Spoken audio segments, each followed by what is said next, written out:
hello' সকলে নমস্কাৰ লব ক্ৰমাগত দ্বিতীয়বাৰৰ কাৰণে ভাৰত চৰকাৰৰ লেবাৰ ব্যুৰোৱে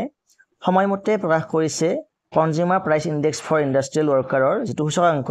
হেতু মানে যোৱা 31 জুলাই তাৰিখে এটো প্ৰকাশ কৰিছে আৰু এইটো প্ৰকাশ হোৱাৰ ফলত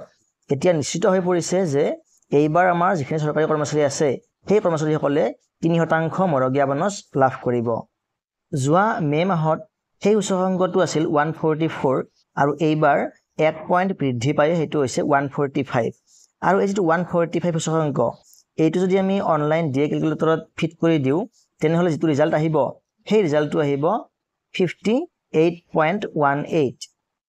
কিন্তু যেহেতু ডিএ ৰাউন্ড ফিগাৰত হয় গতিকে 51.18 ৰ 18 খিনি 0.18 খিনি বাদ যাব বাদ গৈ এইবাৰ নতুনকৈ ডিএ হ'ব 58% বৰ্তমান চলি আছে 55% গতিকে 3% দিয়ে এইবাৰ ইনক্ৰিজ হোৱাটো এক প্ৰকাৰ নিশ্চিত বুলি আমি ক'ব পাৰো কিন্তু যদি আমি এটা বস্তুটা লক্ষ্য কৰো আমি গম পাম যে ডিসেম্বৰ 2024 চনৰে পৰা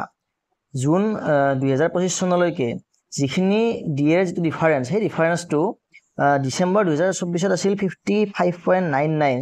তাৰে পৰা যেটো ডিফাৰেন্স হৈ আছে সেই ডিফাৰেন্সটো 0.30 ৰ পৰা 0.40 ভিতৰতে আছে অৰ্থাৎ 0.30 ৰ পৰা 0.40 পৰ্যন্ত বৃদ্ধি হৈ আছে গতিকে যদিহে আমি ধাৰণা কৰি লও যে পৰৱৰ্তী 6 মাহৰ কাৰণেও বৃদ্ধিৰ এইটো ধাৰা অব্যাহত থাকিব তেনেহলে কিন্তু কি হ'ব পৰৱৰ্তী সময়ত মানে জানুৱাৰী 2026 চনত যেটো ডিএ বৃদ্ধি হ'ব সেই ডিএটো কিন্তু 2% তকৈ বেছি বৃদ্ধি হোৱাৰ আশা একেবাৰে নাই কাৰণ যদিহে 0.40 কৈও বৃদ্ধি হয় কনস্ট্যান্টলি 6 মাহৰ কাৰণে তেনেহলে 6 4 গুণ 24 মানে 2.4 হে বৃদ্ধি হ'ব আৰু 2.4 বৃদ্ধি হলে পৰৱৰ্তী ডিএ হ'ব 60.58 তেনে ক্ষেত্ৰত 58 খিনি কনসিডাৰ কৰা নহব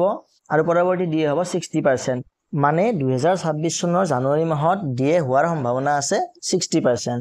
আৰু যিয়ে নহওক পৰৱৰ্তী সময়ৰ কথাখিনি পৰৱৰ্তী সময়ত দেখা যাব কিন্তু বৰ্তমান 3% ডিএ টো জুলাই মাহত বৃদ্ধি হোৱাটো একেবাৰে কনফাৰ্ম গতিকে আজিলৈ ইনফৰমেশনটো ইমানেই পৰৱৰ্তী ভিডিঅত পুনৰ লগ পাম ধন্যবাদ